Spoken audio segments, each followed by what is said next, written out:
on lit les passages ici. Lorsque Josué est mort et que le peuple devait continuer la conquête selon Israël, selon la Bible, ils se sont assis, ils sont allés voir Dieu, ils sont allés voir le foyer. Quand on se voit Dieu, c'est un homme qui a les côtes, qui a toutes ces facultés-là, qui a jeté les colis par terre, qui a fait ses signes et qui a dit, c'est Judas qui va monter en premier.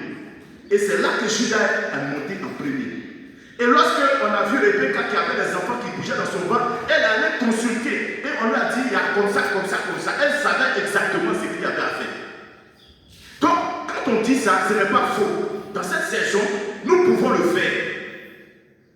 Parce que c'est notre culture. Mais de la manière dont aujourd'hui, vous voyez, on dit il y a le noir, il y a le rouge et le blanc par exemple, et qu'il y a le faux et le vrai. Dans ce domaine-là aussi, il y a des faux. Et leur objectif, c'est de récolter des gens pour alimenter leur énergie, pour qu'ils deviennent encore plus puissants pour continuer à faire du mal. Il y a un homme que je suis et que je lis souvent ses ouvrages. Il dit qu'il y a des gens qui viennent le voir tellement il est initié, comme le prophète Hachépo, un vrai initié. Il dit que des gens viennent là le voir pour dire fais ça pour Dieu, pour faire ça, même si c'est des millions. Il dit moi, dans mon initiation que j'ai apprise, ce que j'ai décidé, c'est d'aider. Donc si tu as des milliards, garde-les. Mais pourquoi? Parce que dès la base, il a été enseigné sur la mission de son âme, sur les valeurs qu'il faut en tant qu'un homme éveillé. Donc à cause de ces valeurs-là, il ne peut pas vendre ces valeurs parce qu'il connaît les conséquences. Il est obligé de venir reprendre une autre vie, une autre incarnation pour pouvoir laver, nettoyer toutes ces choses. Donc il préfère garder son honnêteté et sa vie pour pouvoir avoir cette liberté-là. Donc il refuse ce qu'on lui donne pour pouvoir faire du mal, pour tourner cette science-là. Sinon, c'est la même science. Mais d'autres utilisent mal, d'autres utilisent bien. Amen. Amen. Donc, voilà où nous en sommes actuellement. Nous devons vraiment faire attention. Comme le docteur expliquait que il y a, pendant qu'on faisait des recherches pour trouver qui sont ces bons qui pouvons nous aider, il y a plusieurs qui l'a contacté. Il y a plusieurs qui l'a eu. Et il y a un qui est venu, un frère de l'église, c'est son frère.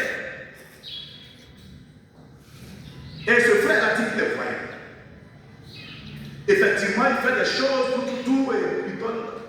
Il consulte, il dit, bon, il y a quelque chose qui va arriver, quelque chose. Certaines fois, c'est bon. Et un jour, il dit à un des frères, comme toi, tu t'arrêtes toujours à la porte ici, je vais te donner quelque chose. Je vais laver ton visage. Et puis tu vas voir tout ce qui se passe. Même si quelqu'un est en train de marcher sur la terre, si c'est des gens, c'est des cobras hommes, si c'est tout ce qui se passe dans l'église, tu vas voir ça. Donc si tu es prêt là, tu viens me voir, moi j'ai ça. C'est gratuit, moi j'ai même. Tu es là, tu es l'élève de docteur Ake, moi ça ne va pas prendre grand chose.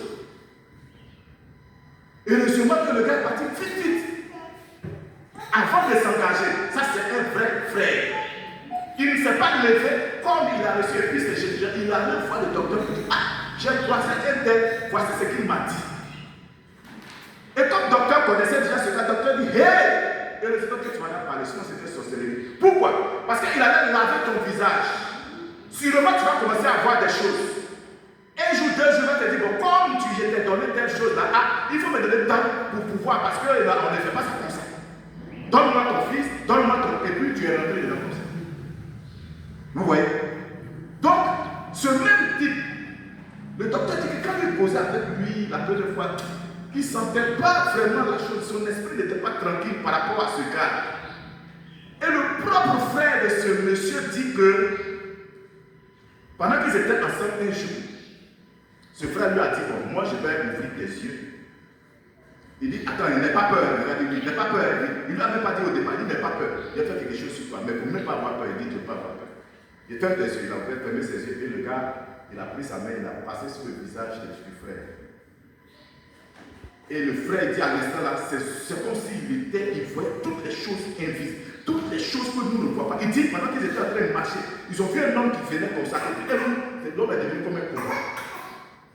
Il voulait fuir, le gars a frappé. Hé, on ne fait pas ça. Il faut laisser gars. Il dit, il marche, il voit des choses. Il voit des hommes avec des pieds comme ça. Il dit autour de nous des choses qu'il voyait même là comme ça. Il dit, non, je ne peux pas tenir. La maison où il dormait, où ce gars-là, il dit, ils arrivent dans la maison. C'est le frère qui explique au docteur. Il dit, pendant qu'il était couché, il voit 3 cercueils dans la maison. Et puis des gens qui viennent tous habillés en blanc, ils viennent, ils saluent les cercueils, ils passent, ils saluent le cercueil, ils passent. Dans la maison de ce type-là qui dit qu'il veut ouvrir les yeux de notre frère. Donc, comme c'est son frère, il a dit pardon. Il faut faire ce que tu fais. Faut fermer. Le gars a réuni son truc. Ses visions se sont arrêtées. Donc, quand nous voulons poser les pas, sachons où nous mettons les pas. Sinon, quelqu'un va aller ramasser un gros bagage.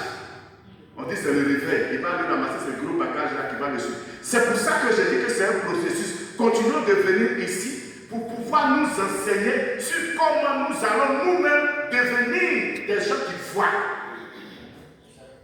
Donc ce matin, mon thème là, c'est nous sommes tous nés voyants. Tout le monde ici, tout le monde a ce don là. Tout le monde est né voyant. Mais c'est après, dans le processus du temps, que des choses ont commencé à effacer ça. Donc nous allons voir ça. Et nous allons aussi voir comment est-ce qu'on peut commencer maintenant à réactiver cette voyance-là en chacun de nous. Pour ne pas que toi, tu ailles t'asseoir quelque part pour toujours consulter, afin que toi-même, tu peux réussir, toi aussi, à recevoir les informations dont tu as besoin pour ton bien. C'est un processus. Ne nous pressons pas. À force de courir, on va aller tomber dans des choses qu'on ne maîtrise pas. Alors que tu veux améliorer ta situation, tu vas aggraver. Et tu vas dire, ah, quand j'étais même avec un Jésus là-bas, c'était mieux. Regarde de quoi il me suffit. Oui, parce que tu n'as pas été patient. Amen. Donc soyons patients. Amen. Allez, donne-nous une acclamation aussi.